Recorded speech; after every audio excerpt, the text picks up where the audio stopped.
Awesome. So you guys can already see my screen. So as I say, my core focus today is just to give you an overview of how we should be using TikTok to generate content. I'm going to give you some steps in terms of what you should be focusing on, how you can segment some of these, influencers, really dive into your audience, and then how you can repurpose this on Amazon. So I'm going to start with a brief intro about myself in case you guys don't know who I am. So my name is Vincenzo Toscano, founder and CEO of Ecomcy.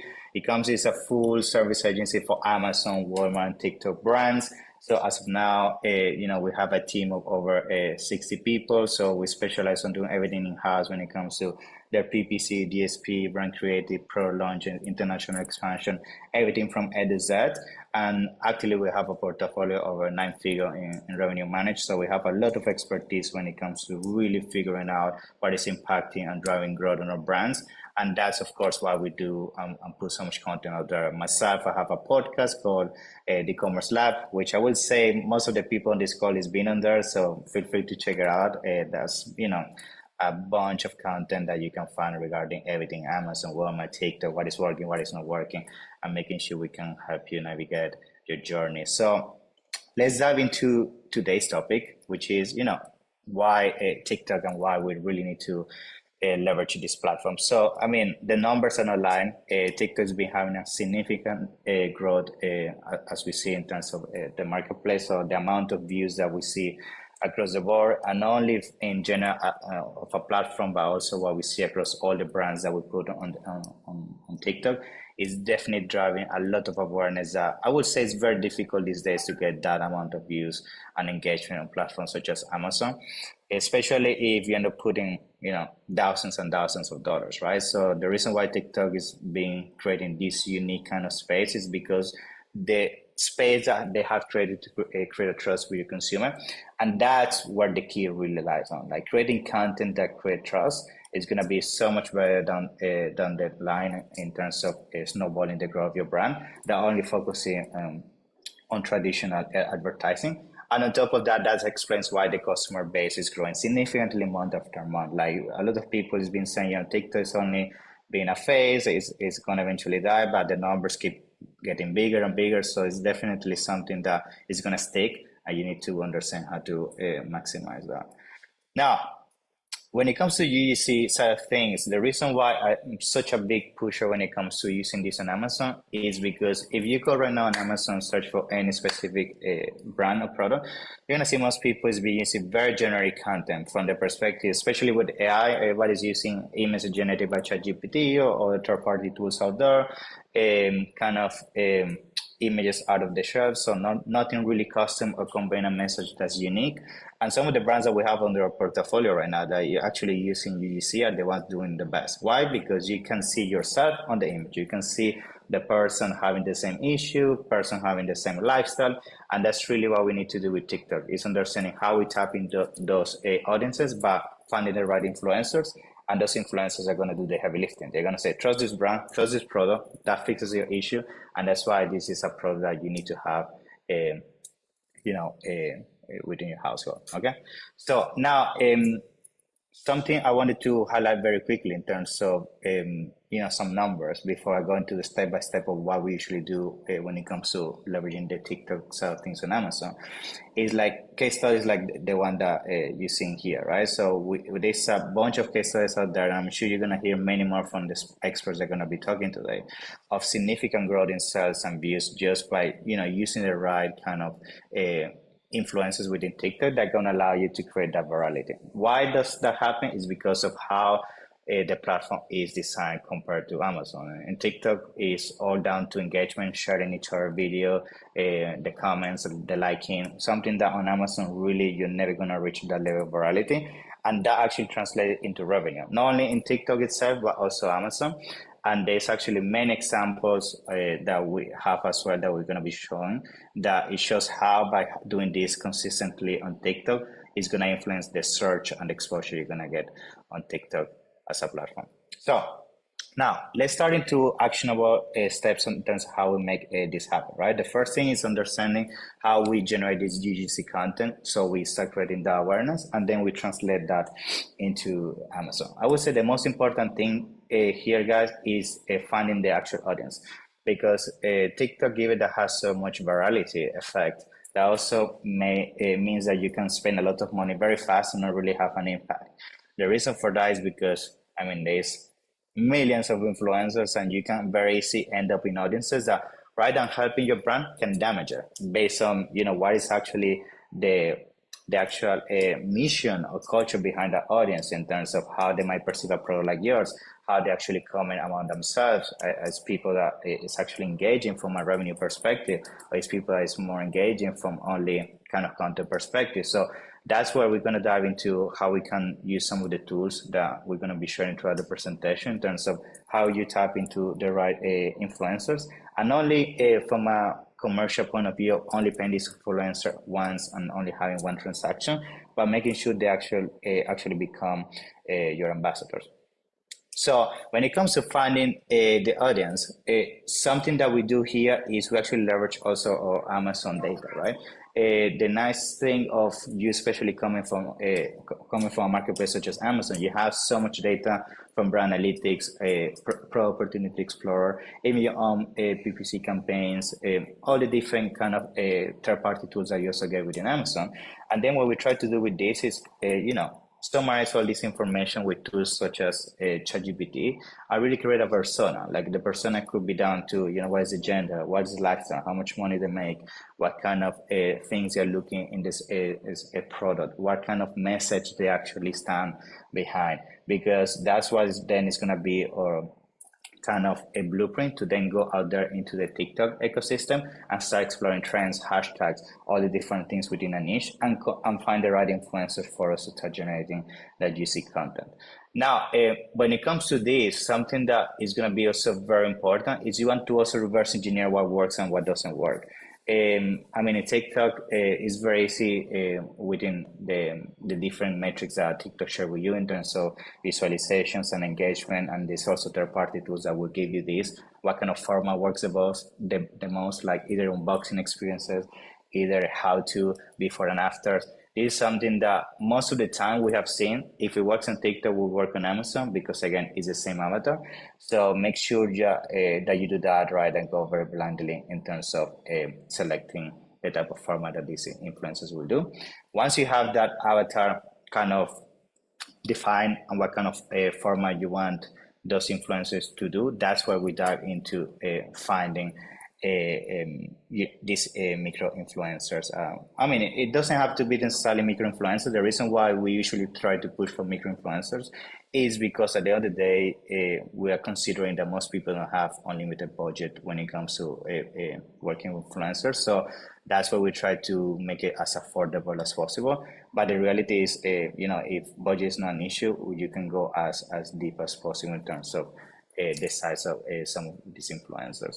And here, for example, these are some clear examples of how brands such as, for example, Beats are heavily using TikTok for influence or marketplaces. Like if you actually have a look at brands such as Beats by Dr. Dre, you're gonna see that they are very pushy into working with influencer, pushing in terms of new product, the lifestyle, why my headphones are better than the rest, and X, Y, and Z.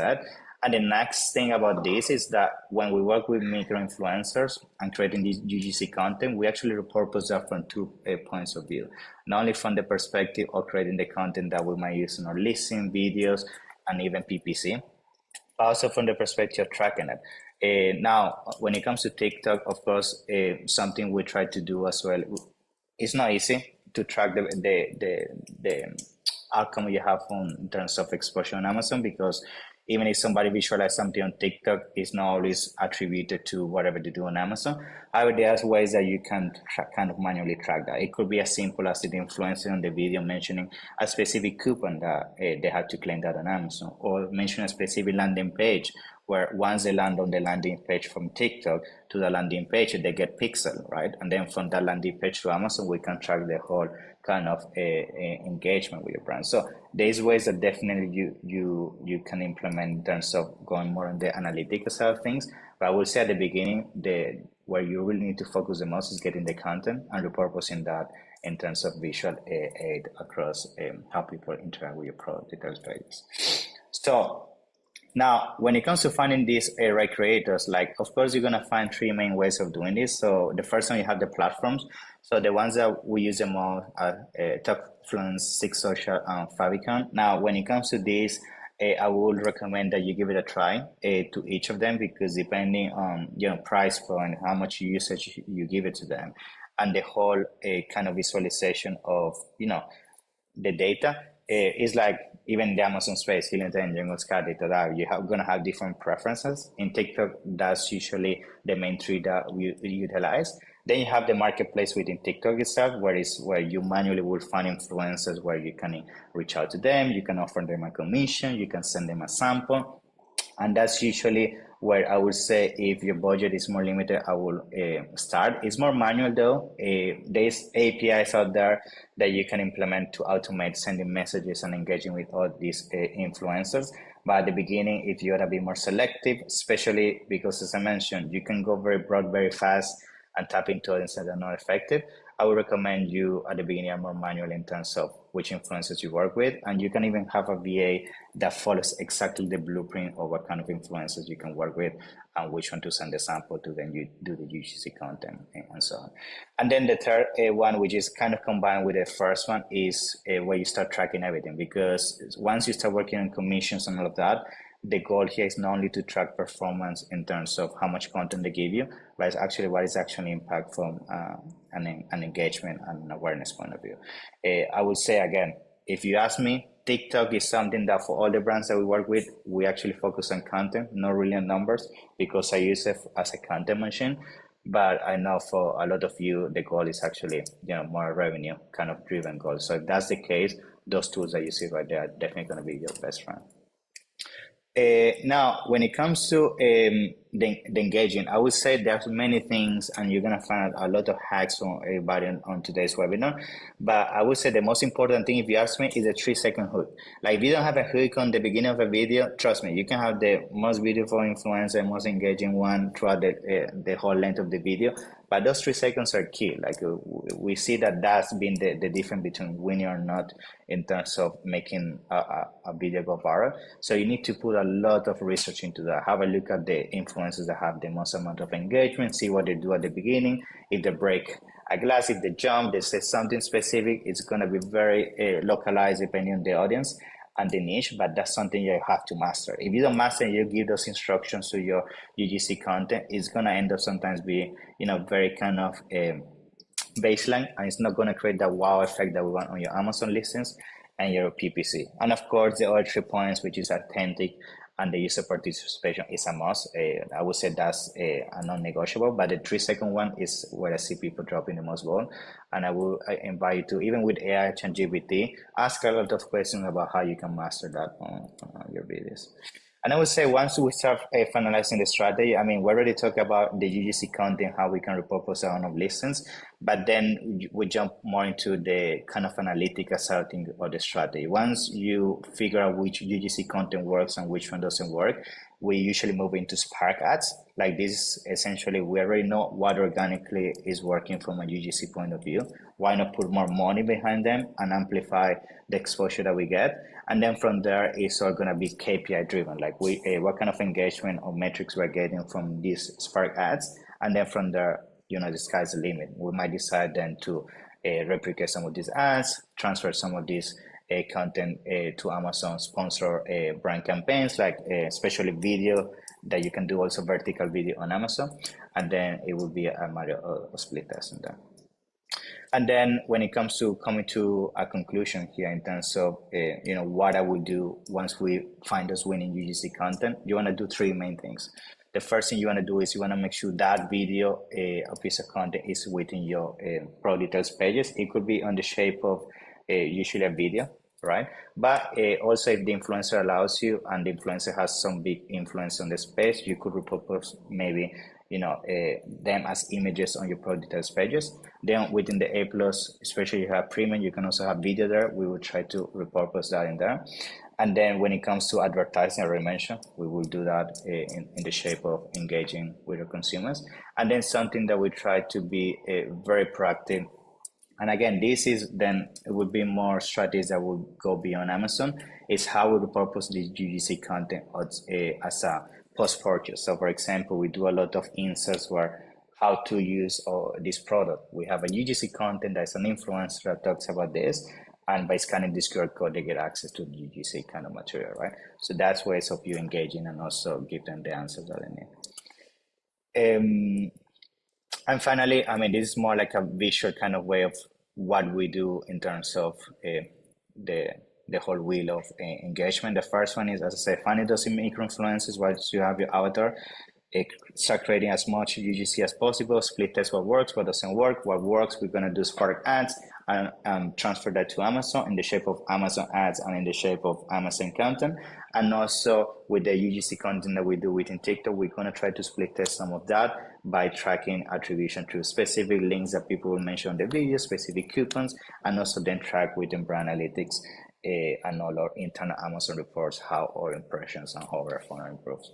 If it works, rinse and repeat. If it doesn't, go back to the drawing board and make sure we generate new content. So that's everything from me, guys. Of course, now I'm going to leave you with the next speaker. As I said, if you have any questions about what I just mentioned, feel free to drop it down below. But now I'm going to leave you with Isabella, which I'm sure she's going to also drop some bomb. And that's it. Isabella? Hello. Hello. I've been given 10 minutes and I hope I will be right on time. Yeah. Hello, everyone. I am not TikTok guru. Okay, Michelle and others here, they're doing their job great with doing TikTok shop. I fucked up my TikTok back in, I think, February or whenever was it. We tried to open our TikTok shop for a very long time, and then we went to family vacation, and when we came back, we had 4,800 in orders.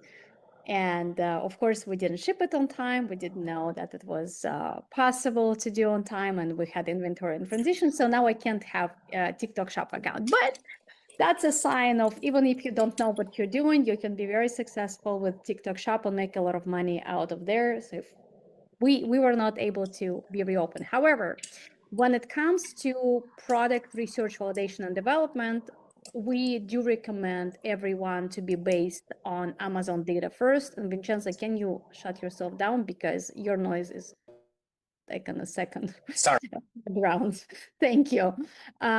So when it comes to product research, validation, and development, Amazon is the one, generally speaking, one P data for you. It's not really 1P, but it's a first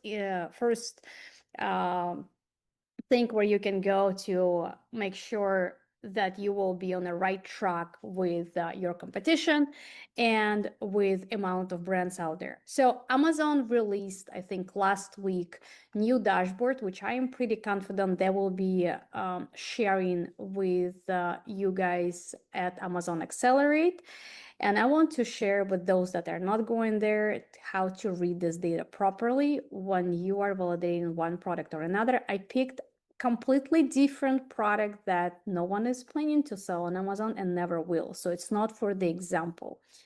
However, for example, your keyword is lilac candle, right? And I will walk you through a couple things. So that's step number one. Amazon now has an opportunity where you can do mix and match of different metrics. So for example, you want to be based on product count, and you want to look at the search conversion rate, which is like one of my favorite metrics, or you want to look at the top 5 brand clicks share. And you can go through this metrics and understand, okay, I have 15 products that are selling lilac candle back in whatever it was, just like 45 products back in April, and the click share of these brands was 63%. Or you are able to take a look how many of those brands are actually sponsoring and fighting for the auction and to be shown on a page one, and how many out of those that are trying to compete are prime products, and how many of those are sharing top 5 click, having top 5 click share and top 20 click share. And as we can see here, in both of those, we have only we have 96%, but we're still under 100% in total click share, which gives you like a little opportunity, right? But if you will come back, of course, we have like average pricing, which is like not beneficial when you're going into cheap products. I'm not going to touch base those things. However, how it's tied to TikTok. So when you're looking into Amazon data and you want to validate certain products to sell, you are looking at the brands that already performing very well on Amazon. And for example, you're very happy with the amount of sponsored products, and you're very happy with the amount of Prime products, and you are very happy with the proportion in between search volume and top click products, right?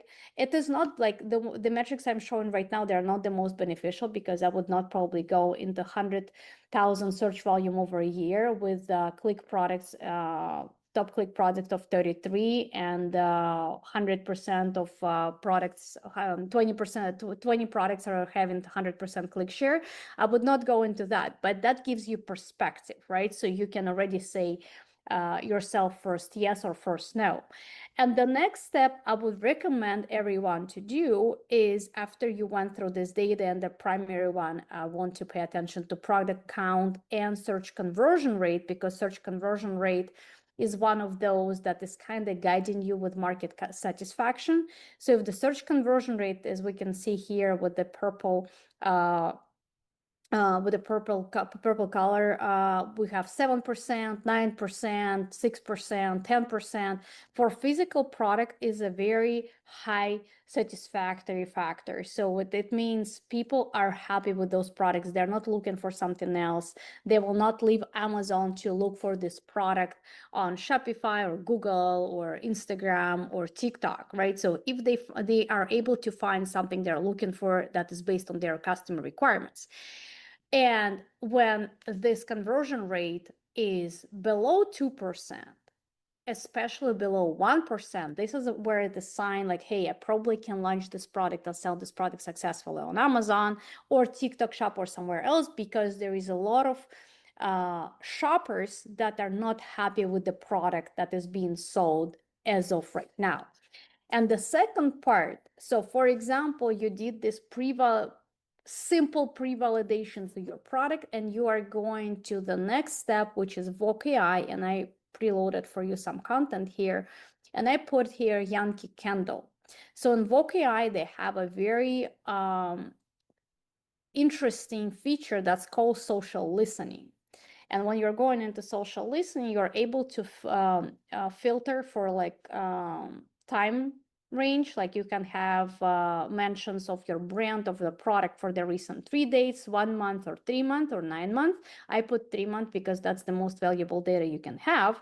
So how many content was out there for Yankee Candle in the past 3 months? And I have 20,000 piece of content, where we have 518 over the Facebook, Twitter, YouTube, and TikTok released pretty much the most amount of content, which is 6,439. And if I want to see what kind of content was for Yankee Candle, I am clicking to TikTok, and I also can rank it based on the most engagement content, most comments, most reads, and etc. But you will ask me what this information will give me. So now you have a perspective which influencers are promoting this type of the product, how they approach it, what type of the content is the most successful to your brand, or to the product you are planning to launch, or you already launched the product and you don't know how to make the most out of it and how can you make more sales. So you can literally look at it, reposition similar content to yours, and launch it with same or similar influencers and be successful out there. I know it's not this content is not preloaded, but you can always, it's all clickable, so you can click on content and go to the page and being able to see it. Some accounts are closed, some of them are not, but you can see how it's 2,000 views, some of them are 1,000 views, some of them are 3,000 views, and you're paying attention, and Michelle probably will mention it more when there is more comments and more shares. So those content that you will be actually valuable for repositioning. And don't hesitate, of course, to look at the news and look also, pay attention which languages are mentioning this type of the brand, because as we're moving forward with product launches, we should expand ourselves into more marketplaces. So if, for example, I think it's Korean language, I would assume so, or Thai language, if Asian people are talking about this type of the product, try to validate if the search volume and customers are supporting this product somewhere else, and maybe because of the lower amount of competition is on that marketplace, you will try to tap into that market and launch there. And if you want to learn more, here's the QR code to my WhatsApp chat. You can scan it. I will approve you manually, and I'm done in 10 minutes. Awesome, Isabella. Thank you. Very nice way of funding products, which at the end of the day is the key. You don't have a product, no money. Very good. Thank you. Awesome. So now next one, my friend Colin. Colin, floor is yours. Damn, guys. Okay, Isabella, you killed it. Okay, let me see if I can match your energy here right now. All right, guys. Thanks, you. This is so amazing. Thanks for having me. I am. I would say that I worked in TikTok in 2020, 21 period of time. We grow our TikTok from 0 to 80 million views, but I'm not here to talk about TikTok. I made a decision that I always have a shiny object syndrome, like oh, if TikTok is go there, Facebook go there. So I decided to focus on Amazon launches only for the last almost like 18 months. I work on that one alone. So we launched close to like 170 products in the last 12 months at this point. What I'm going to specifically talk about is specifically here is like how you can build a TikTok traffic, either come from your brand keyword or it come from someone else keywords, like how you can utilize this in your advantage at this point. If you don't know me, I'm Colin Raja. Okay, that's my slide. Okay. I have a 7-figure Amazon seller, and also I have a Amazon growth agency. The last 12 years expertise in Amazon. Built a 7-figure brand. In the last 12 months, I launched close to 170 products so far. So here's a typical challenge. Whenever I work with the TikTok brand, I work, this is what the typical challenge I work with on that. It's not like every other product. It comes with like a crazy spiking all the time. It's always like goes ups and downs. You get the spike and it goes down. And after that, you get the spike on certain videos, and that's a virality. It goes like that all the time. When I see it, people don't ever take advantage of the spike speed season. That's where what are you going to get out of this? The whole question is all about how you can turn your inconsistent spike into a stable Amazon growth. With the right strategy, every spike you can able to turn your long lasting keyword momentum. We are going to talk about specifically on how we going to take all the keywords, what are you going to show in your TikTok or in your Amazon brand analytics and your SQP data, how you can utilize it for your own advantage at this point. I follow certain things I follow certain principles in my life. Actually, I live by a principle knowing my time will come and I will always prepare for it. So with this one, right, my goal is to walk away with even a 1 or 2, a small clarity, what you guys can have. And then that will, the session has done this job actually. And I know everybody here, want to come here to get like even a single piece of puzzle to grow your business. I hope I can deliver this. And I hope this webinar, what we all doing here, will deliver this knowledge. With that said, I'm going to go quickly on to the segmentation. What's the first problem, what I find actually? Which I work with one of the brand. What happened is, right, they got a good spike coming out. This is what happens. Whenever the spike comes, they going only on the branded keywords they were able to convert. If somebody mentioned on certain keywords, they were not able to convert pretty well actually. Even though somebody see their video, they always they go to like a certain product, different products, and then like buying those different competitive products. And that's why I say don't shy away if your branded keyword, not branded keyword, if any of the keywords is spike is coming out of like TikTok, use it for your own advantage, even if you don't have the TikTok. We were like able to see if the spike is coming, some keyword is coming out of TikTok, we were able to use that keyword for our own advantage in our listing completely. So the problem what we found is basically like this. They are focusing on supplement stacker, but the listing creator for value buyers. Well, because the supplement stackers are less price sensitive person, and then the value buyers are more looking for higher, like lower pricing, and they want like a higher reviews person. That's the only way they can convert actually. And they're focusing on ingredient focus, and they're focusing on like everything related to pricing and the images. That's a value buyer usually. The what's a lesson what I learned out of is you need to prepare your audience specifically towards who you want to be focused on. It is not about who you're getting into your listing. It is all about like avoiding who you shouldn't be having in your listing. That's the best strategy what I find. I am trying to put slap on the people face right now in Amazon. It's like when they see the image, I don't want them to come in and if that they are not relevant to that listing. And I don't want to focus on everything and everybody. It is not about keywords, focusing on all the keywords. It is all about focusing on the right keyword or right segmentation. We built an internal tool, and I'm going to share with you guys later on this. This is like one of the brand we run, and I'll tell you what is the problem with this actually. And then I couldn't share about the supplement product, but I can happy to share with this one actually. The problem with this, right, it's a friend candle, and they have like a multiple, there are like close to like 7 or 8 segmentation what we found actually based on what we built the system.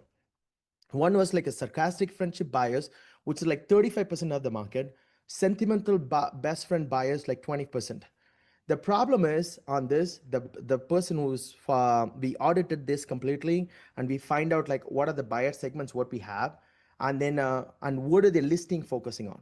If you take a look at this, the listing focus on is like they wanna focus on like understand the sarcastic humor, but the problem is they also focusing on heartfelt and also sarcasm. It's confused the whole audience.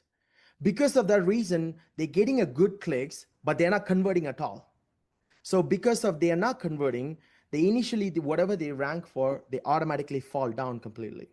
So this is like a major problem what's happening in Amazon specifically. Why? Because Amazon specifically want a buyer intent right now. It is not about focusing on all the keywords. It's focusing on specifically like a few keywords where they're going to be focused on. For example, here you have like 35% of market. What else is most important? You have like close to 100,000 search volume comes out of like 35% of market. If you're just focusing on this person, you will able to convert much better. Anybody who comes in your listing able to convert much better rather than focusing on, oh, I'm going to be focusing on sentimental, I'm going to focus on sarcastic, and you put all the image and confuse the people completely. They were diluted at this point. So this report we were able to find out exactly what's happening and then how we can able to fix it, what we need to focus on. The second problem is like a keyword momentum. The keyword momentum is like external traffic. If you bring the external traffic, when Amazon sees certain keywords are very relevant, they automatically rank you. We call this as like an Amazon relevant keyword, recognized keywords. But the problem is, what if the keywords, which is like not really coming traffic, internal traffic, if the keywords are not coming from external or somebody is not typing those keywords, what are you going to do for that one? That's the biggest question what we had at that point. All these things what we prepared is not out of the success. It is comes out of my failure. What we trying to, or how we thought about like we're doing it right, and then we found, okay, we're not doing it something right, and then we have to flip it and find a way to build a solution on this one. So what happened is here is basically like those keywords are not, whatever is not coming, it's not ranking at all. And what we have done is basically go back to the semantic level and build the momentum on that one. This is where we come into two strategy, which is like you have a listing level activity and also like a keyword level activity. The listing level activity, what you talk about is like, if you put up like in your match title, bullet points in a right audience, right segmentation, and your backend audit is right, your backend was like completely clear, and your image and reviews are talking about same segmented audience. It could be like one or two. You cannot focus on many audience segmentation. and then you will able to rank in a better way, actually. Yeah. Hold on, sorry, I have to move this one. Then you can move it in a better way, actually, at this point. So this is like a listing activity, which is like what Amazon, you're giving the input to Amazon. Amazon recognize that this is your keywords, and then they will rank for it when you got the traffic, actually, with those keywords. The second part is like a keyword level activity. That the keyword level activity, what it comes like, you have certain keywords on your segmentation level, and you want to focus on this, but you don't have the ability to focus on it at all. So that way, in this one, you go into the brand analytics, check what are the keywords are you converting, and what are the keywords are you ranked at this point. Take those keywords and build the semantic level keywords on top of it, and focus on launching those keywords specifically. When your listing level activity is satisfied, which is like a sales are coming from the listing level, and when your keyword level activities are satisfied as well, you could be able to rank 70% higher than a regular keywords at that point. So focus on these two activities. So the second part is like, I have done it for my TikTok when I have done it. So it's basically like when the TikTok virality come, when the Amazon page listing hits, and when your clicks and sales are converting and your keyword ranked.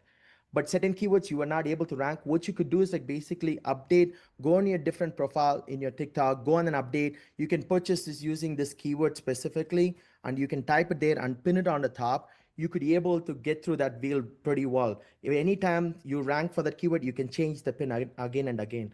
We have done it for that one in a multiple way. That works really good. The third one is like, this is the major problem what's happening right now. It's like a audience versus segmentation.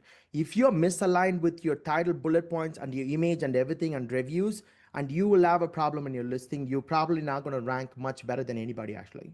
So when it's aligned pretty well, we have seen our rankings are much better, smoother. We were able to rank very targeted things, and that's also allow other audience to come and then purchase your listing. If you guys want to have like a free alignment, the segmentation for your listing, and also like your listing activity as well. So I scan this coupon code, I can send you the segmentation for your particular audience, and then see that if it's aligned with your whatever audience you're choosing for, is it aligned with your listing? That's where you can able to grow much better and faster, actually. All right, that's all I got. Thank Thank you. you.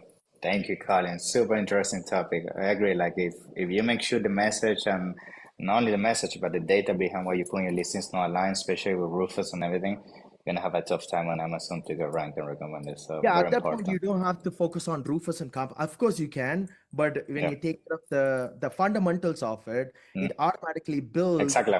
and Uh, everything complete. exactly. Exactly. Awesome. So next one we have Paul. Paul, how you doing? Good, and yourself, how are you doing? Awesome. Awesome. Thank you so much for being here, man. Pleasure to have you. So floor is yours. Okay. Let me know when you can see my screen. That one over there. TikTok shop, keyword gold mine. Yes. Yeah. Awesome. Now let me get started. Okay, so hello to everyone. I'm gonna be very rushed. I have 10 minutes, but I'll get through this pretty quickly because I have never spoken about this before. This is the first time I'm speaking about it because we just launched our own TikTok shop keyword platform. And I launched this a few hours ago to my own list. So literally, this is the first time I'm talking about it. And it's a big deal because like everyone on the call, I've been on Amazon for years and I want to know what keywords are the best to use for TikTok shop. So there we go. So over here, so once you access the tool, go over here. All you do is log in, and it's free to use. But let's say we want to see what the biggest search terms were for August. We can see right over here, the highest search volume was 26,000, and it was bodycon dress outfits teacher. I'm not too sure what that is, but yeah, this is quite cool. What's interesting is, take note of this, the search volume is 26,000, and this is for all of August. But then if we go to high potential keywords, and you can see over here, if we do search volume here, we can see the top keyword for just last week was 166,000 for 16% intent. So this data comes straight from TikTok Shop. However, I'm fully aware that they aggregate and change some metrics. So, for example, the search volume for high potential keywords will be different from top search keywords. And much like Amazon, in Amazon, they give the search query performance data and all the analytics. The same thing is available inside each and every single TikTok Shop account. I've taken that data and I put it into this app over here. Now, there we go. So I want to show you a few things because um, this is huge. A lot of shops fail because they simply choose the wrong keywords. And I want to show you how this data can literally change everything. Because look at this boring category. If you're in beauty or fashion, that's high competition. But let's say you're in health and luggage, the average search is only 10,000 because backpacks is 10,000 as a keyword, but has 4.52% conversion rate. Same, if you look at this over here, the um, the conversion rate for specific keywords. So for raw honey, it's 4.38% conversion rate. And when I say conversion rate, I mean the odds of them making a sale. Same for apple cider vinegar. Same for Miu Miu bag. This is because specific beats generic. So on TikTok Shop, try be as specific as possible. Now this is huge because no one sees this data. Most people have this data and not sure how to use it, but this is huge because the opportunity score is a metric given by TikTok Shop, and it's simply the search volume divided by the number of available products. Anything above 50, go for that. So let me show you over here. There we go over here. So now I'm going to go for high potential keywords. I'm going to say last week. And then the opportunity score over here, you can see hundreds, great. And I've sorted this from highest to lowest, but it's really good. So for example, if I was gonna launch a product, these are the keywords I would target if it's appropriate for my niche, for my product. And just going on what Isabella said, let's assume I did this. I did the search while she was talking. She spoke about a lilac candle. If I could spell. So I searched over here. It's not available. And that's because the buyer mentality and the data is very different from Amazon versus TikTok Shop. I'm still of the mindset that TikTok Shop is still trying to figure out what to do with keywords because they're not as mature as Amazon. But that being said, all this opportunity is right here. And if I was to launch a product, I would aim for just basically high potential keywords. I would aim for ones where they have a high opportunity score. And then, so then the next thing is this software shows the real-time search volume, conversion rates, comparative analysis, opportunity scores, and trend predictions. Because this is real TikTok data. This is straight from TikTok's Search Essential, and much like Amazon's Search Essential when they give that data. And so check it out now. Any questions, let me know. Feel free to scan that QR code or simply go to the tool. It was just launched 6 hours ago. So if there are any mistakes, I'm pretty sure there are. Just let me know. But that's about it for me. Awesome, Paul. That's good. I'm definitely gonna try. I was already having a look as you were speaking about it. So looks very interesting. Thank you for that. Big fan. Awesome. Great. So we have next one on the lineup. We have Justin. So Justin, how you doing? I'm good. There we go. Had to find the button. I'm doing Awesome. really No good. worries. No, I'm really good. I'm excited to be kind of sharing what you guys, this has been awesome. I think there's been a lot of really good information shared here. And so I'm going to try and share something, I guess, maybe not equally as valuable, hopefully equally as valuable. But I think this is, where I'm coming from is from the actual creative side. So I think, the topics we've covered here, obviously, like finding the products to sell, once you're selling on Amazon or TikTok, there's a lot of value here from that perspective. But I'm kind of be coming at this from the side of, once you've got products, either you're selling on Amazon or you're selling on TikTok Shop, and you're trying to, either start creating content yourself for your brand. Maybe you're a small brand, maybe you're just kind of getting started and you want to take the reins and kind of start creating content, or you're getting prepared to work with an agency or working with a creator or something like that. This is kind of what I hope to be helpful is from that perspective. So the first thing I want to talk about is, just in the general sense of creating content about products and about a brand and things like that. One of the biggest things that we run into, we've worked with hundreds and hundreds of clients, we've made thousands of videos. And it's interesting that once we've started helping brands create content for their products, one of the things that we run into with so many of these brands is what I call the perfection trap. When it comes to content, right? I'll give some examples that I think will resonate a little bit. But what this means is essentially social media, especially TikTok, right? It moves like lightning. The trends, the videos, the virality is moving so fast. It's really, really hard to stay up on the trends, especially if you're going to be creating content yourself, right? That is going to be one of the first challenges that you run into. And then what's going to happen is you're going to be like, okay, well, what kind of content do I make? How do I make content about my product or my brand? And that's where what I find is, the first thing everyone goes, oh yeah, I can just create content. And it's super easy just to create content.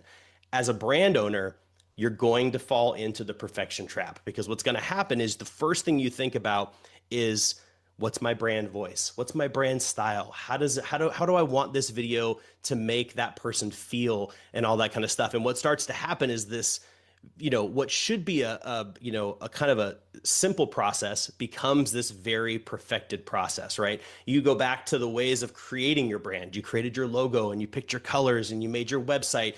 And that's a lot of thought process. It's a lot of building, and how do I want it to look, and how does it feel? What does my brand packaging look like? There's a lot of thought and really in-depth process that goes into that. And it doesn't always equate to creating content, right? And that's what I like to call the perfection trap. And so the first tip here is to stop obsessing over perfection. Start creating and learning. What I coach people on all the time when they're getting started on social. I've been a YouTuber for about 10 years. I go back to the very first video that I made, and it was absolutely horrible. The worst unboxing video you could have ever possibly watched. I cringe every time I watch it. But if you look then and you look now, you'll see I've got a professional style. I know what to say. I know how to say it. My energy is different. I'm talking on a webinar today. I would have never done this 10 years ago, right? I would have been stumbling over my words. And so that's what happens, is you just have to get started, especially on TikTok. If you're going to be starting a channel, starting content, you just have to start. That's the thing that holds most people back for so long, right? Once you get started, that's when consistency also beats perfection, right? So I think at the end, what happens is people can get stuck overthinking the content, right? They start to think like, man, I've got to control what the subtitles look like in every little shot, and then I've got to edit and I got to change things. And you watch these videos over and over, and you keep tweaking, you keep changing. Then a week goes by, 2 weeks goes by, 3 weeks goes by, you still haven't posted any content. And what you're missing out on is just algorithm. You're missing out on opportunity. You're missing out on algorithm. You're missing out on the chance to just at least start showing up and starting to learn. Because what's going to happen is you're going to make a video and you're going to spend hours and hours, or you're going to spend a ton of money making a video through an agency. You're going to post it. And like anybody in this call will be able to, will tell you, you're going to get like 100 views. And that's it. And you're going to be like, what on earth is happening? Now I've got to analyze, figure out what's wrong. And now you're stuck again in this perfection mode. Move on to the next one. Post the video and move on. Go back, learn what you can. You gotta get the consistency down. It's basically like, I got a little thing here. It says, think about going to the gym, right? You don't get results from one perfect workout. One day, you're not going to go to the gym, lift a bunch of weights, and go home and be like, oh my gosh, my biceps are so much bigger, right? It's results by showing up regularly. You've got to show up multiple times a week. You got to put in the effort. And as you do that, you're going to get better. Your form's going to get better. Your workouts are going to get more intense. Your calorie burn, your muscles are going to start to grow. And that's the same thing with creating content. And that works, with you creating content yourself, or if you're going to be going to an agency, focus on talking to them and saying, hey, let's start making content and we'll learn as we go. Keep it consistent and keep moving forward. Don't get stuck in re-edits, red lines. Let's change this. Let's change that. Let's alter this. Just keep moving. Consistency is key. Now, one little tip here, especially if you're going to be creating content for yourself to kind of get started, kind of getting the machine running, is creating and repurposing content. Make it as easy as possible on yourself to stay consistent. So this is one of the things that that we do a lot of is, so for example, if I'm going to create a video about, you know, a topic on video creation, like something like I would put together for this on social, I will, you know, create a script and keep it loose, keep it topical.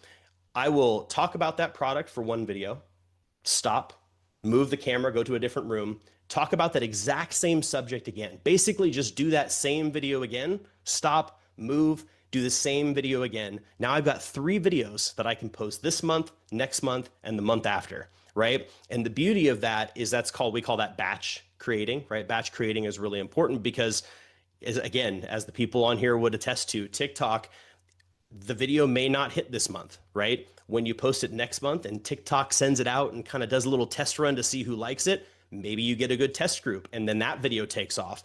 Don't create a piece of content and just abandon it. Like it's, you know, I talked about that subject and I can never talk about it again. Allow yourself to reuse content if it's still viable for an extended period of time. It's going to help you save time and it's going to help you ease the burden of staying consistent.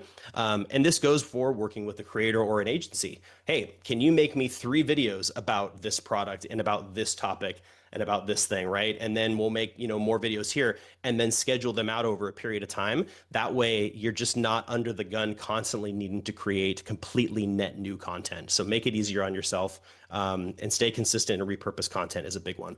The other thing that's coming out right now is something that's really big and I've been really strong on is what is going on with dark social. And the dark social is a whole topic that I don't think a lot of people are paying a lot of attention to or not paying enough attention to.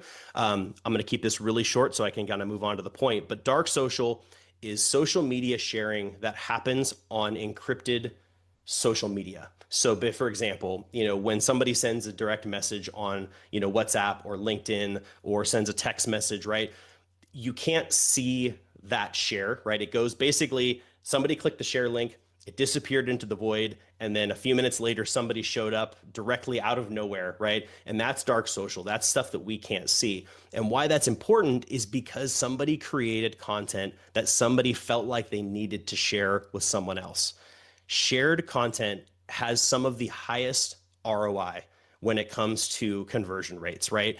If I see a product and I'm like, man, I don't necessarily need that, but I know my brother needs this product and I share it, the percentage rate of him actually clicking that video is probably close to 100%, right?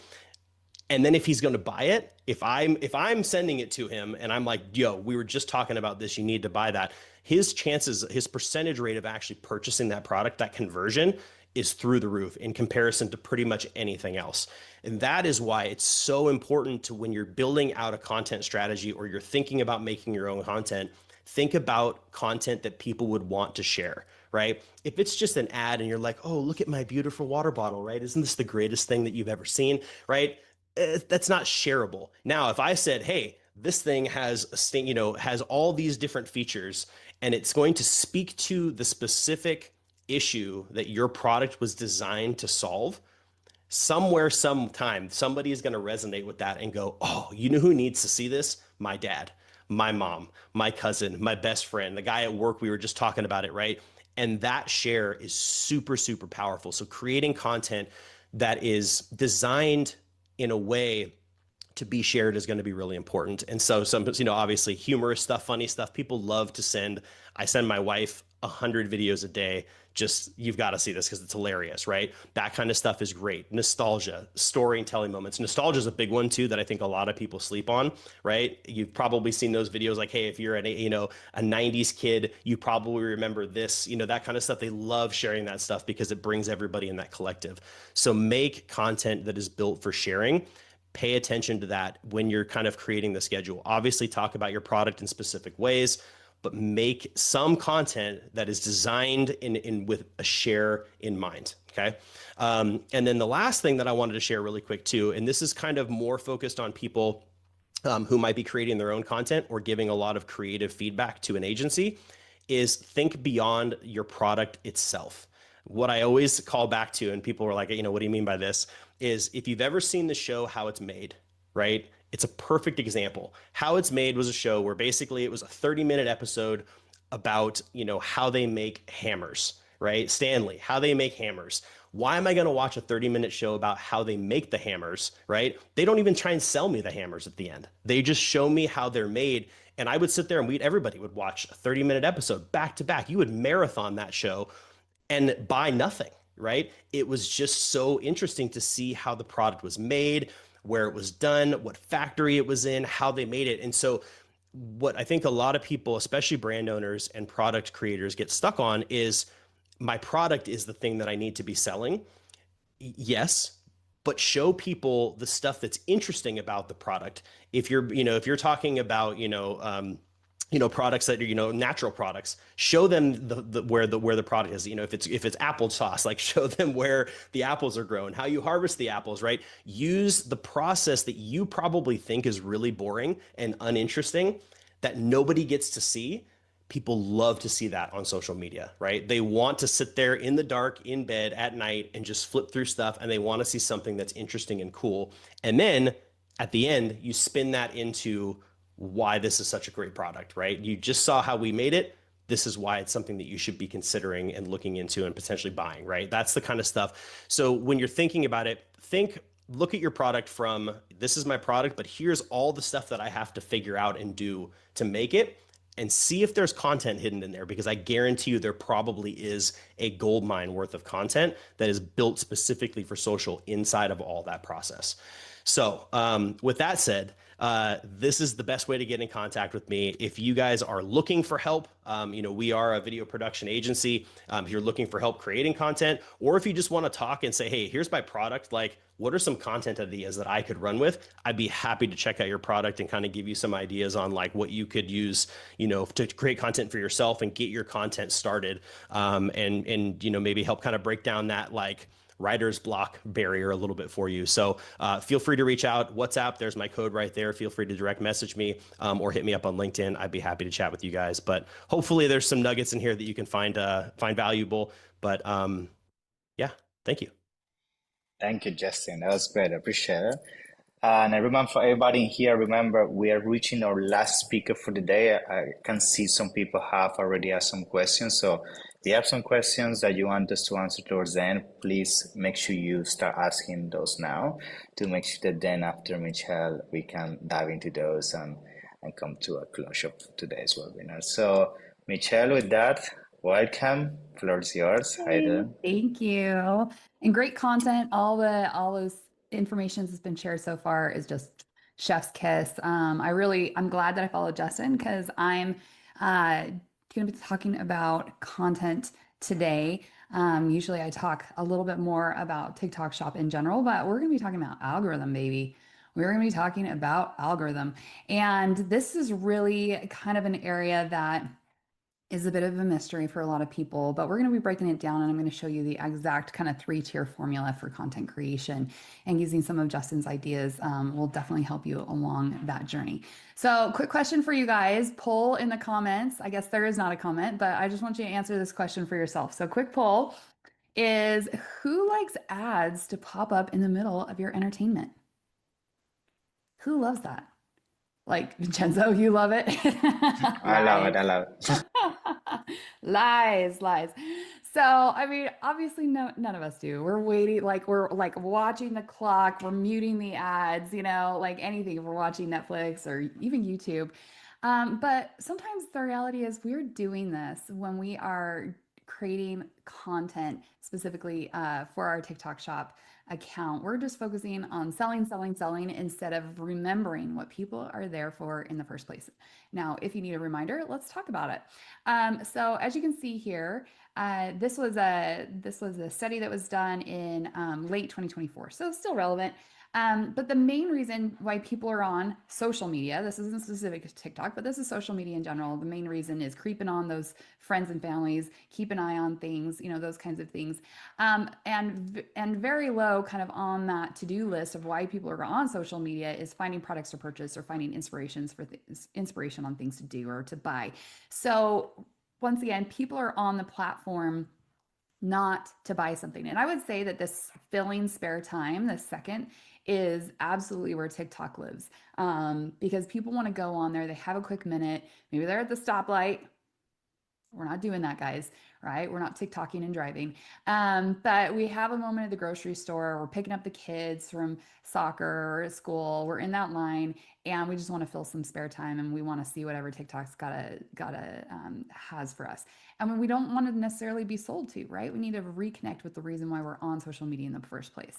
So I want you guys to meet a brand that I had the opportunity to work on this presentation with. We got to put this together for them last week. They're a brand called Final Boss Sour, and they are they're a fruit snack brand. They're one of the highest selling sellers in the food and beverage category on TikTok Shop.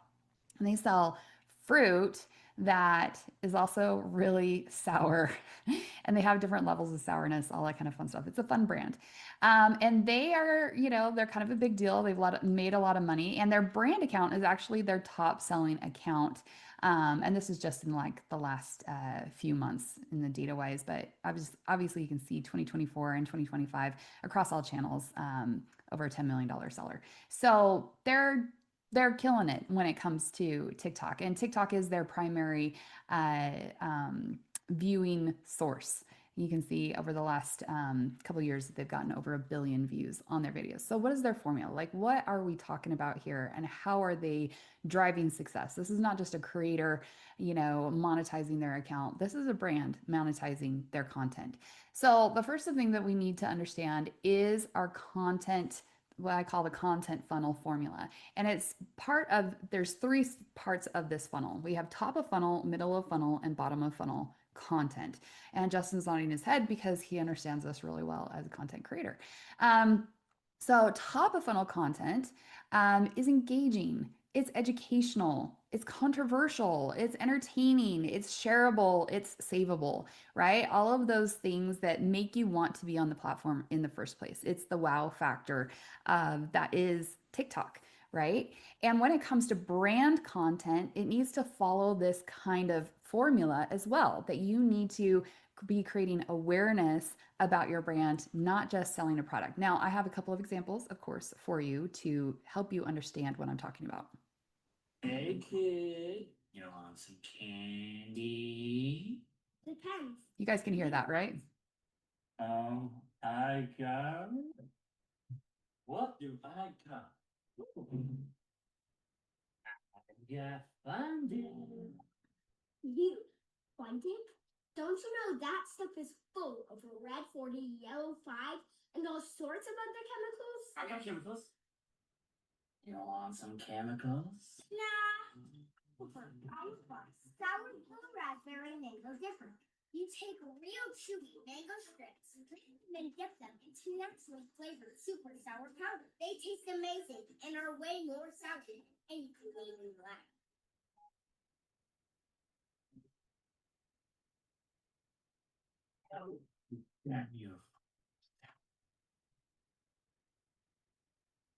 I was like, where did you guys get that creator? Because he's a little too good at his job there, right? Here's another example of some top of funnel content.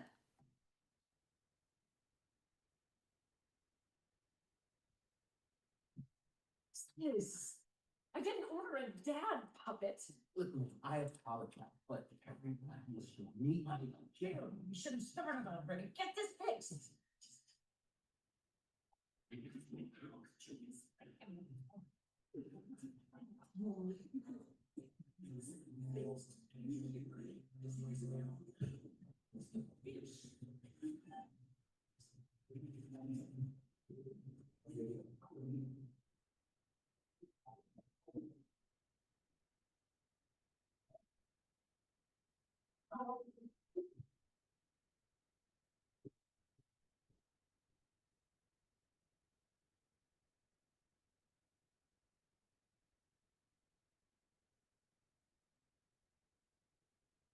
It's okay. My boss actually did. Okay.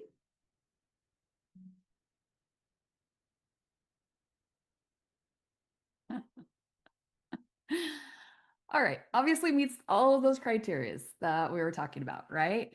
And I will also point out to you, how long was it into the content before you ever saw the product? Quite a ways, right? All right, so now let's talk about middle of funnel, because we are here to sell something, right? Now, middle of funnel content is product-oriented content. It has that product focus to it. It's talking about the features and the benefits, the details of the products, and you're likely demonstrating the product too. So this is where the majority, from a content perspective, of videos that need to be created need to be focused in here on the middle of funnel. So let's see some examples of this.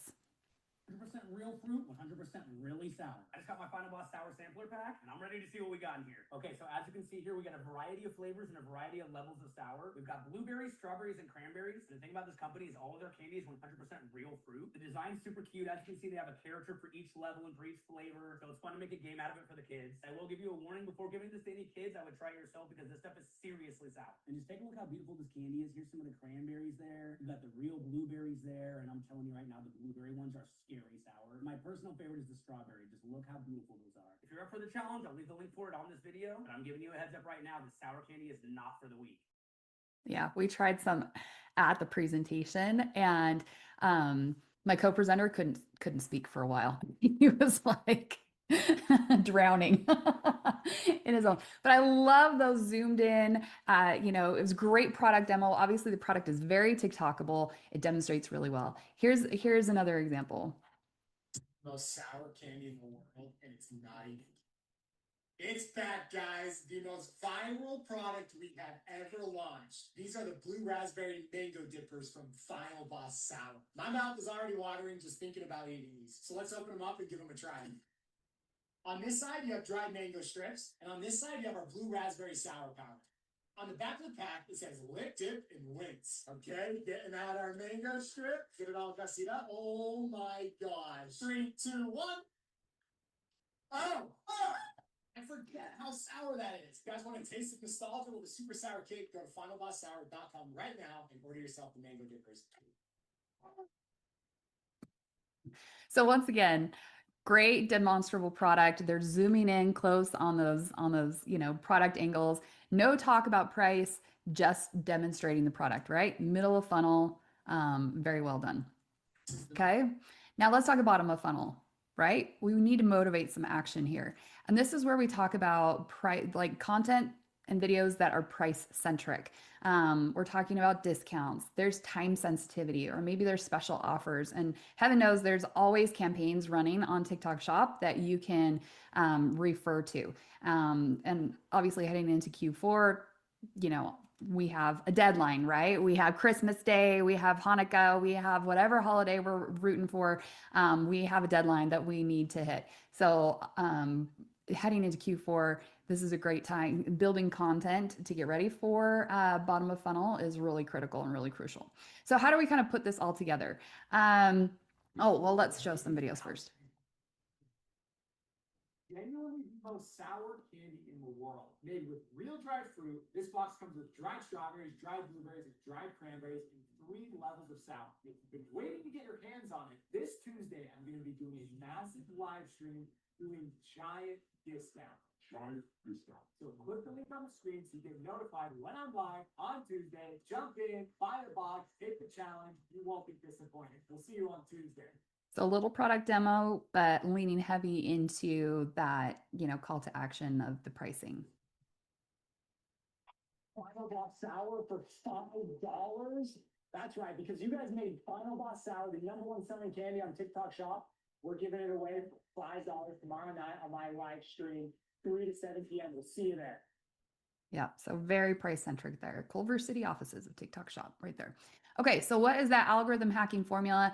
Essentially, top of funnel, we want to entertain to build a brand. You don't have to create these high production forms of content, but you do need to be thinking about what kind of content will help people get to know us as a brand and help differentiate us, for that long term. How can we educate? How can we entertain? How can we make content that is shareable, savable, and is there to add value as opposed to just sell? Right? It is and is leaning into why people are on the platform in the first place, which is to discover and to be entertained.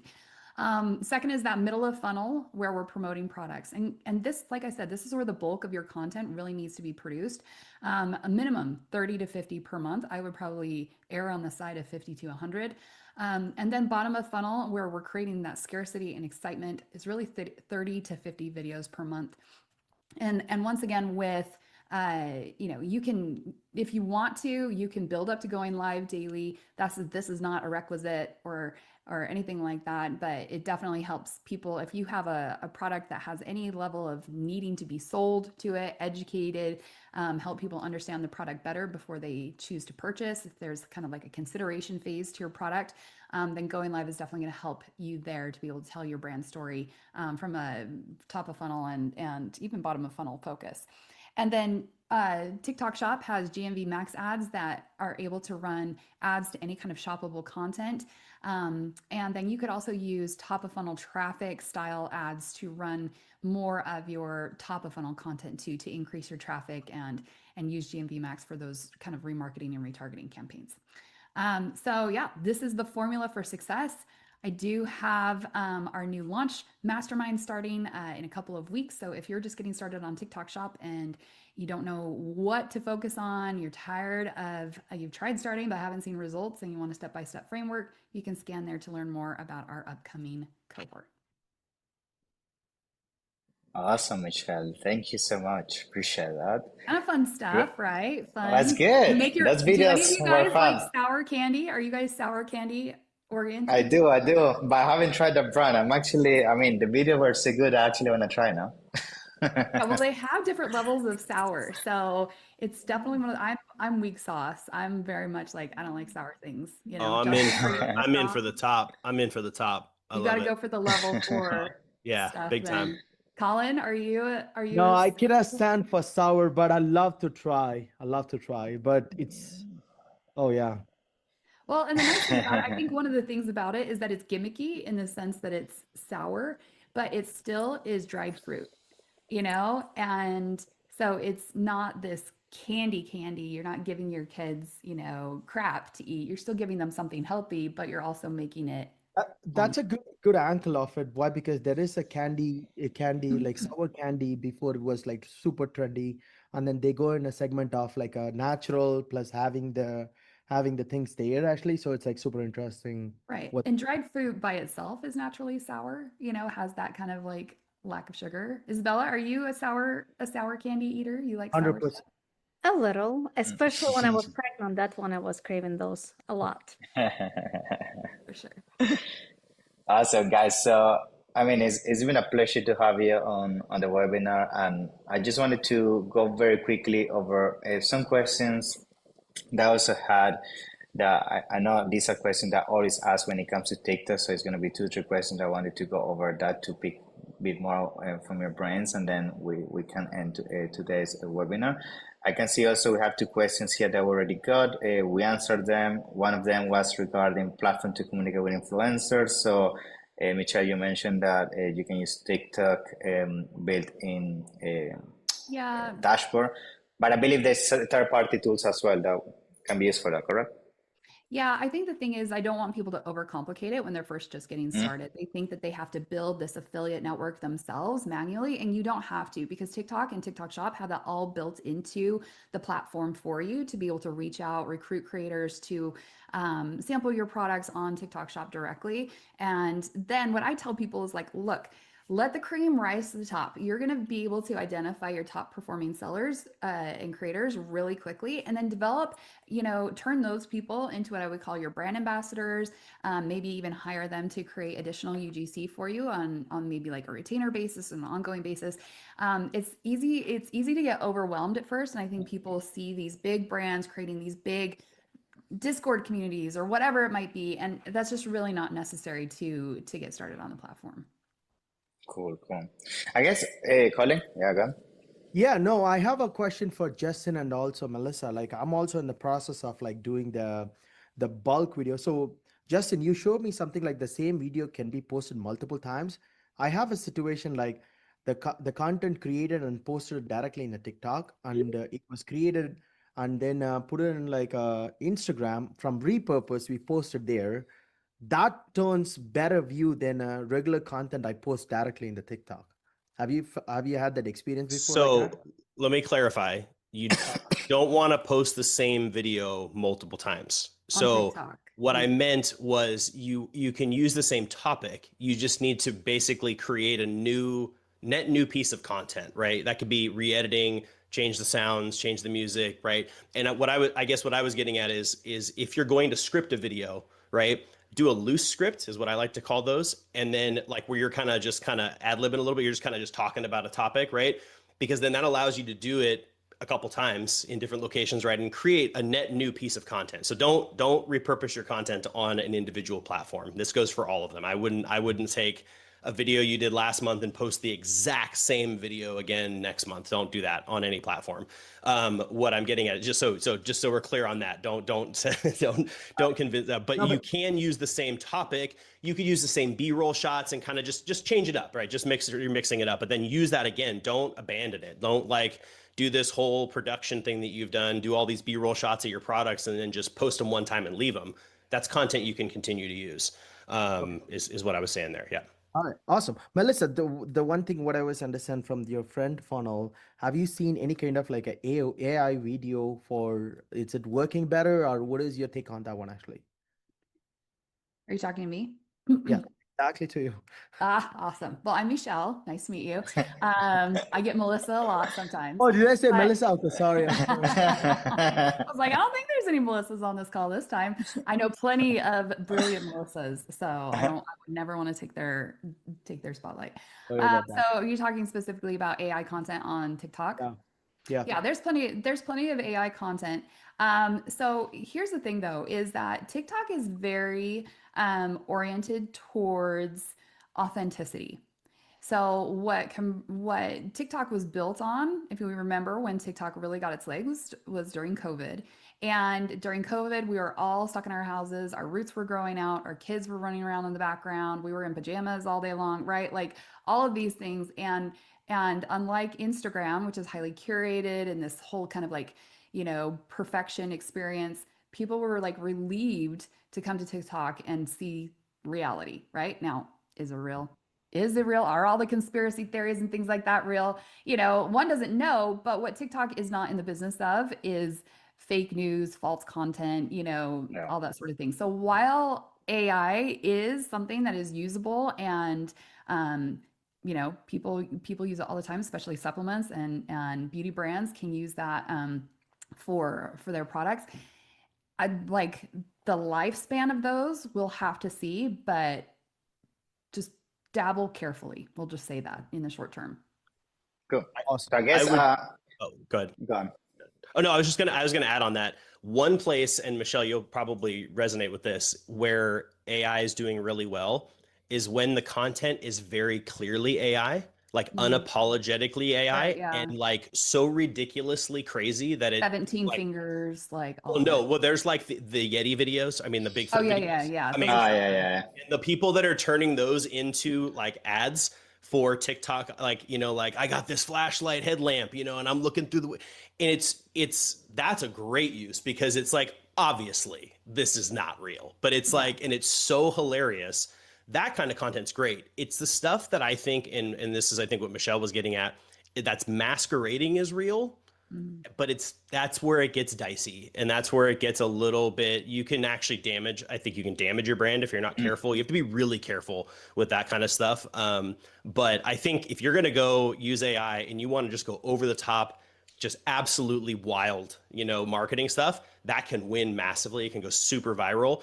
And there's no need to like say it's AI. Obviously it's AI, right?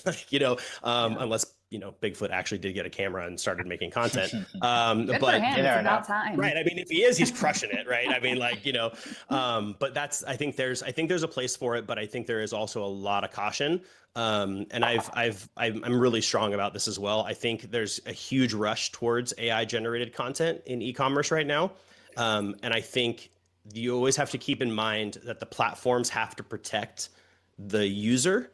And if the users start abandoning content because there's too much AI, which then turns them to abandon the platform because there's too much AI, they will start to restrict it. And then if you've built your platform on AI driven content machine, you could find yourself in a very short amount of time. I think within the next year or two, we're going to see the pendulum swing back. They already did it too for heavily. YouTube, right? YouTube has already done. That's a question what I had, you guys, for everybody here is basically I have seen a lot of agency popping up with like, oh, they can create a UGC content with like an AI and take a screenshot of somebody and then starting videos of them completely. And I was like super into it. Like, oh, I clone myself for all my content. If you go on YouTube and I clone myself, I put my own content there, right? But I felt like if somebody is like having this glass and talking about like AI, how fake are we going to be there actually, literally, right? Yeah, I think we're gonna enter a phase that there's gonna be just like a check of verified review. There's gonna be a check on videos like no AI used on this video, and people is gonna trust people with those badges. YouTube already has that. YouTube already has that in their upload flow now. You have to flag if you've used any. If anything didn't happen in real life, you have to flag it. And just keep in mind, there's been a lot of conversation about this in the last couple of days on LinkedIn that even AI generated content falls within the FTC rules of you have to tell people like very clearly in the video, in audio, in written. It can't be just a hashtag that it is an AI and it is sponsored, right? So there's a lot of learning that's coming, I think, in the not too distant future. If the FTC starts acting on those rules, we're gonna see if they act on the reviews actually in Amazon, probably like people putting up AI content and putting it out actually literally, oh, this product is amazing product you use and then you cure cancer. Well, you can't say that in general on social platforms. You still can't make claims of any kind like that in general. But just a word, just from an example standpoint, I'm working with a seller right now. It's some lotion or potion type of product, and the majority of their affiliates right now are all producing, these AI just trash videos, truly, and they're posting them on burner accounts. It's totally a cash grab type of scenario. And he has investors, and so they're like, oh, great, you're growing and all the success on TikTok Shop. And, going viral, of course, is its own plague to your Amazon stores, right? And can definitely be a dangerous game to play. But it's like that's not sustainable. And when you are looking for what investors are looking for and it's been a while since we've been in the aggregator bubble, but what brands, eventually if you're wanting to be able to sell your brand, you want something that has a roadmap to it for success. And all these kind of like short burn strategies don't get you results long term. Yeah, they don't help you create an asset, which in this case, a business for long term. It's just going to be cash now and nothing in the future. Which I guess brings me to my last question to conclude today's webinar, which is something I get asked a lot and I want to hear your take. To have success on TikTok, what is better, quantity or quality in content? Yes. What is better? Choosing quantity, which is hundreds and hundreds of video qualities all over the place, or quality? Yes. What is better? Why it's supposed to be or? It's not an or. That's what we're saying. It's an and because you have to test. You have to test the algorithm. If somebody says that they have the algorithm, they've known it. I'm like, it changed in the last 5 minutes, probably in the last 5 seconds. It's a bob and weave, right? So like Justin does this all day long with across multiple social media channels, Well, I think the other thing is there's a define quality is the other thing, right? Like because if you go to you know, a multi-billion dollar, you know, marketing agency and you define quality, it's one video costs, you know, $150,000 and it's got like, you know, that's I know the red tape you had to go through, what you say. Yeah, right. exactly. Define quality. I mean, you know, if you go on to TikTok and you look at some of the videos that are like, that have, you know, 8 million views and you watch Random, that really. video and tell me if that's quality Yeah. from a video production statement, right? Like what is quality? Quality is, in my opinion, is it achieving the goal, right? Is if it's achieving the goal, shoot, it could be a shaky cell phone video of a guy in his backyard talking about the mower that he's just bought, right? I think quality and is a, you have to define that according to what your goals are, right? Quality, I think, is different for every brand, every product, and things like that. Quantity is obviously there's quantity, right? If you're not posting on a consistent basis, and I'm not saying quantity has to be like, you know, 100 videos a day, but you should be able to hit a target, like a focused target every single week. How many times am I posting every week? How many times am I posting every day? I'd say, like as Michelle's saying, quantity is going to allow you to learn and adjust. And eventually you're going to hone in on the quality that works for your product and your brand, as opposed to just like, I'm going to focus in. And that was basically one of the main things about my entire section was don't get stuck on quality. Like what is quality, right? You know, for Nike, quality is like, you know, getting LeBron James and, you know, doing a crazy $2 million. in the middle of New York during rush hour and they rent the entire Times Square, right? That's quality. For a small brand that sells, you know, sour, you know, dried fruit candy, they don't need that level of production. They need to move product. And that, you know, and if the video's moving product, then they've hit their quality checkbox, in my opinion. Yo, I have a question. Vince, I have like a, I'm go with like a quantity man right now. TikTok doesn't know. It doesn't even like. We have done a. We grow my. I'm growing my TikTok account from 0 to like 80 million or something. I mean, all the videos where we got hit, like we have no idea that video is gonna get hit actually. So we just consistently posting 2 to 3 content from per account, like a 4 or 5 accounts. Then it got bigger and it got consistency. But I got a question from both of you, which is like, let's say the brand going through like 100 view lock, actually, or 300 view lock. What are you guys suggesting right now for the brands? So is that for me or for Justin? Justin or anybody? Anybody? Justin, you want to take that? So getting out of what you call like the 100 view jail. Yep. Yeah. Like as from a content standpoint. So here's the thing. It's important to understand how content works on TikTok because it's unlike any other platform. On TikTok, it's not about your followers. It's not about the vanity metrics. Every single video on TikTok has the same starting line. And so every video has the opportunity to go viral, if you will. And what TikTok does is it gives you 200 views initially to test your video and see how it responds in market, basically. And if people are, the view time of your video, the engagement on your video, likes, comments, shares, those types of things. The more that receives, the more likely it is to get more and more views. Now, some things to experiment with is your view time. If you're making long videos, that's going to hurt you. So experiment with the 7-second, 10-second, 15-second. People have short attention spans. So get to the point and get on with it, But like there is no quick, easy fix. And anybody who says that they have something for that is full of it. And there's plenty of creators on the platform who will say like, oh, this is the fix. And I'm like, okay, whatever. You're just doing that for your own likes and views and engagement, all of that stuff. Yeah. So to tack onto that, it's just don't stop. Don't stop. Don't let it discourage you. It will end, right? If you continue to use, like, this is exactly what it is. There isn't a jail. It's that the content you're making right now is just not resonating today, right? And that's kind of goes into what I was saying with the batch idea, right? This video today about this topic didn't hit, right? Will it next month? Possibly. Will it 2 months from now? Possibly, right? So, you can pipeline stuff, but use it as a way to test it out and just don't stop. I mean, it is super discouraging, right? And I will tell you I have 3 accounts that we're constantly posting content, and sometimes for like, we'll get 3 videos in a row that's just, 200, 210, 215, 150, but then all of a sudden we're like 4,000, 6,000, 3,000, right? It all of a sudden just breaks away. Just don't stop. That is the biggest thing, is don't let people make you think that you're stuck or shadow banned or you're stuck in something. No, you just keep pushing, just keep going, right? Just keep making content, keep putting it out there. If it's not hitting right, keep checking it.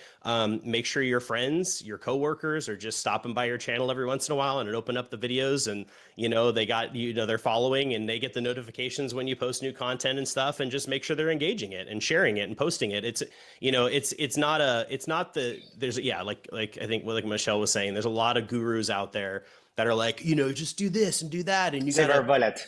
Yeah, the post silver the video bullet. and then log off for 2 hours and then come back on. And it's like, no, there's no ritual to do. Just keep making content and just keep it consistent, keep it moving. Let the algorithm know, hey, there's a video today, didn't do so well. Guess what? There's going to be a video tomorrow and the next day and the next day, right? Just don't stop and don't get caught up in it. And if you are the brand owner, try not to look at the metrics, right? I think that's where people get lost a lot too. They get scared. They're like, oh my gosh, this isn't working. No, it will. Just keep going. Just keep pushing, keep going, keep making better content. And then when you see stuff that hits and you're like, whoa, that one took off, stop, figure out why you think that may have happened, right? Was your hook really good? Was it really funny? And replicate, right? Use that as your moment to now, okay, got it. We got some insight, right? Take notes, and then use those notes, I think is the way. Yeah.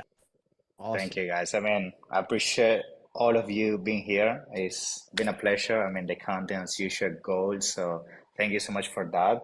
For everybody that joined us live, remember, even if you join throughout the whole webinar, this then is going to be shared across all our channels and YouTube channels. So then feel free to go back and, have a look at some of the presentations we had today. And other than that, guys, thank you once again. It's been a pleasure. And hopefully I'm going to see you soon at upcoming events. Other than that, it's been a pleasure. Thank you. Thank you. Bye bye. See you guys. Take care. Bye bye. Yeah. Bye bye. Ciao.